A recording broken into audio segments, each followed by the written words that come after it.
de pautar el ejercicio te vas a equivocar y es totalmente normal y no pasa nada. Como has visto hasta llegar hasta esta clase, el proceso de pautar ejercicio es un proceso de ensayo y error y esa parte de error es inevitable y es totalmente normal que te encuentres con pacientes donde digas, joder, si está haciendo los ejercicios, si estoy tratando lo que considero jerárquicamente más importante, ¿por qué narices no está mejorando? Bien, pues el objetivo con esta clase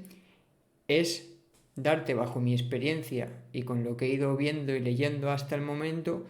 los 5 consejos o escenarios que yo creo que hay detrás de que muchas veces nuestros pacientes no mejoren aún haciendo las cosas lo mejor que sabemos, para que amplíen tu perspectiva y te ayuden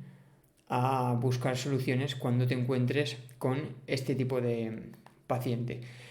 El primero sería preguntarme si estoy saliendo de la estructura. Como has visto durante el curso, el abordaje biopsicosocial y atendiendo al ser humano como un ser complejo tiene muchísimo más sentido, ¿no?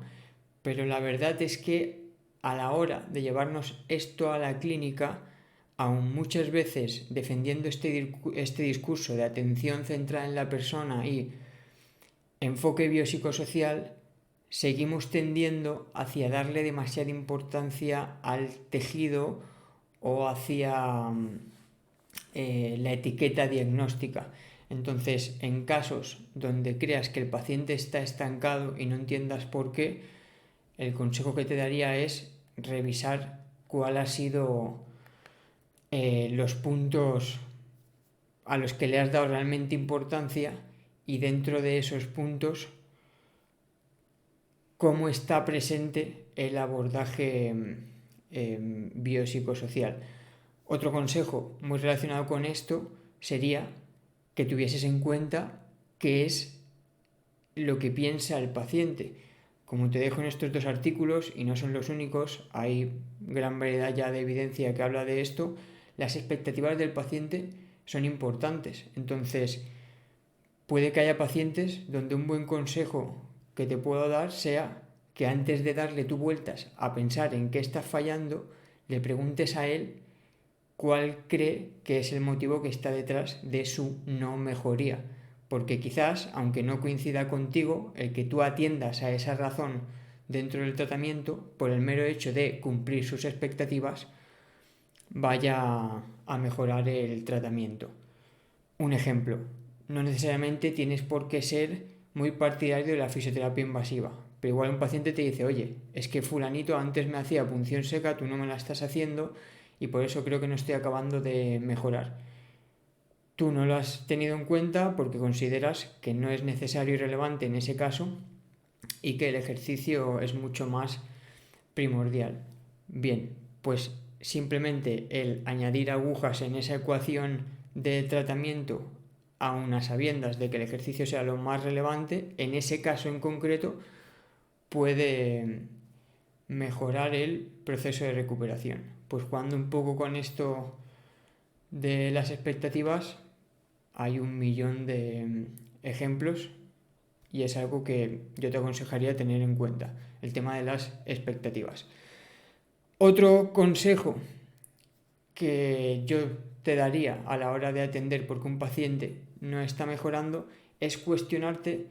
si le estamos dando demasiados mimos. Yo entiendo que hay muchos pacientes donde es muy complicado, por sus expectativas también, darles una sesión completa de ejercicio o que van a acabar cabreados contigo como no les metas su sesión de camilla. No obstante, eso es algo que yo te compro en unas primeras sesiones. Pero si estamos hablando de una lesión de larga recuperación o de un proceso de dolor crónico, ese cuento de estoy cumpliendo las expectativas del paciente no me valen porque entiendo que has tenido suficiente tiempo para ir progresivamente incorporando esa parte activa del tratamiento si la consideras relevante. Entonces, en pacientes que no consideres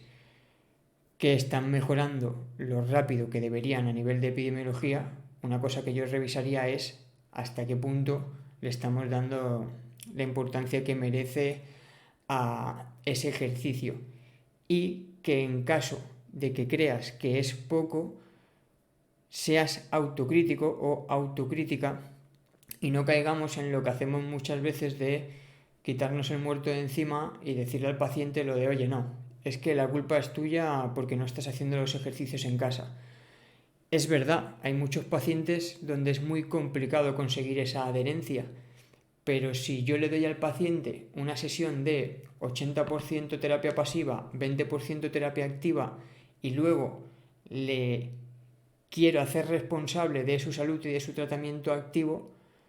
es normal que dificulte el proceso, porque su pensamiento va a ser el de, si la sesión es 20% solo ejercicio, ¿por qué narices le tengo que dar yo importancia en casa? Entonces, en pacientes o en escenarios, mejor dicho, donde se pueda dar esta situación, tenemos que tratar de buscarnos la vida para ir metiendo más ejercicio en esas sesiones y ser más responsables, ¿vale? Otro escenario por los que creo que muchas veces el paciente no mejora como esperamos, y que yo creo que de los 5 es el que más me he encontrado en mi día a día, es el de pautar ejercicio por debajo de la dosis mínima viable. Yo entiendo que esto nos viene por vocación y por el primum non nocere, y creo que como profesionales sanitarios muchas veces tendemos a ir por debajo de la dosis óptima. Como ya has visto durante el curso, esa dosis óptima es muy complicada saberla de primera, si es un tema de ensayo y error, pero me encuentro con muchos pacientes que pasan de poca cantidad de ejercicio a ejercicios mucho más exigentes de su día a día. Te pongo un ejemplo reciente. Me llega una mujer que se fracturó el radio hace 6 meses y que llega a mí de rebote porque me traía a su hijo a la clínica diciéndome que después de empezar la rehabilitación a los 3 meses y llevando 3 meses de rehabilitación todavía no consigue coger una sartén fuerte ni apoyar su cuerpo sobre la mano. Yo le pregunto por la dosis de ejercicio que había realizado y lo máximo que había hecho eran ejercicios de flexo-extensión de muñeca con mancuernas de 2 kilos. Para mí esa dosis es muy ínfima con respecto al tiempo de recuperación que lleva. Una fractura distal de radio a los 3 meses ya debería tener una carga de ejercicio muy parecida a la que se va a encontrar en su día a día, y no deberíamos tener miedo a ir apoyando todo el peso sobre esa mano, ir trabajando ejercicios de agarre con más intensidad, ir subiendo peso. Pues esto, extrapolado a otros muchos ejemplos, como por ejemplo podría ser un esguince de tobillo al que no le empezamos a dar ejercicios en carga y ya pisando hasta las 2 semanas, acaba favoreciendo muchas veces que el paciente no mejore lo rápido que debería, porque al final, como también has visto durante el curso, el paciente y los tejidos se van a adaptar a los estímulos a los que tú los sometas. Es muy complicado que una articulación se adapte a soportar su propio peso si no lo ha trabajado con nosotros. Entonces, en pacientes con lesiones musculares, esguinces, tendinopatías o lesiones donde haya realmente una lesión de tejido, que haya pasado tiempo y que no hayan mejorado a nivel funcional o de dolor como debería, te aconsejaría revisar hasta qué punto puede ser que te estés quedando corto en la dosis de ejercicio, y que en caso de que consideres que es así, no tengas miedo a meterle más caña. Mientras en esa sesión el dolor sea tolerable, lo único malo que puede pasar es que al día siguiente tenga un poco de agujetas o esté un poco dolorido. Mientras no sea ninguna barbaridad, no voy a considerar que te has pasado, y lo lógico es que eso haga mejorar a nivel funcional al paciente, además de que de un plumazo suelen perder muchos miedos y actitudes kinesiofóbicas, porque si a esa paciente que no podía ni agarrar una sartén y que tenía miedo a apoyar la mano, yo le hago un ejercicio con el que conmigo empiece a apoyar esa mano de forma progresiva y ella ve que puede cargar peso, va a favorecer que lo haga más durante el día a día y que la mejora sea mucho más rápido. Entonces, de verdad, tenlo en cuenta y no tengas miedo a meter algo más de dosis en casos que creas que están estancados a nivel funcional, porque yo creo que, como te decía, por ese rasgo de primum non nocere y de ser profesionales sanitarios, tendemos a quedarnos cortos, y yo el primero. Luego, otro escenario posible sería el de el ego. Yo esto en deportiva lo veo muchísimo. Muchas veces queremos darnos más medallitas de las que realmente merecemos. Evidentemente, no voy a decir que no seamos importantes, considero que muchas veces somos muy importantes, pero lo que te estoy diciendo es que hay muchos escenarios donde nos ponemos más medallitas de las que merecemos, y no debemos perder de vista que al final ese paciente, tenga el problema que tenga, va a compartir solo una hora de vida a la semana con nosotros. Y esto te lo digo porque hay muchas veces donde habrán pacientes que se atasquen, que no mejoran y que tú te lo vas a llevar a casa y vas a decir, ¿cómo puede ser que con lo bueno que soy, que con lo que leo a diario, con lo que me actualizo, este paciente se me está atascando y no está mejorando? Pues oye, igual es que no tienes tiempo suficiente para que haya un cambio de hábito real o puedas actuar sobre cosas jerárquicamente importantes en ese paciente. Y no pasa absolutamente nada, pero para eso hay veces que hay que hacer una visión en perspectiva desde la salud mía y del paciente y no verlo todo desde el ego. Y esto del ego, con relación a la adherencia al ejercicio y la mejora no del paciente, también te lo podía relacionar mucho con el que hayan otros profesionales en la salud. Hay muchos escenarios donde tú vas a estar pico y pala trabajando con el paciente, por historia natural o por tu trabajo acabará mejorando a medio y largo plazo, y luego igual llega y te dice, no, he mejorado porque fulanito de tal me ha hecho esto, no por ti. Y fulanito de tal puede ser un preparador, puede ser un médico o puede ser otro compañero fisioterapeuta. Y habrá muchos escenarios donde tendrás que callar, y si realmente es el bien del paciente lo que te importa, dejarle que se lleve la razón, porque quitársela no va a ser para nada beneficioso en su proceso de recuperación.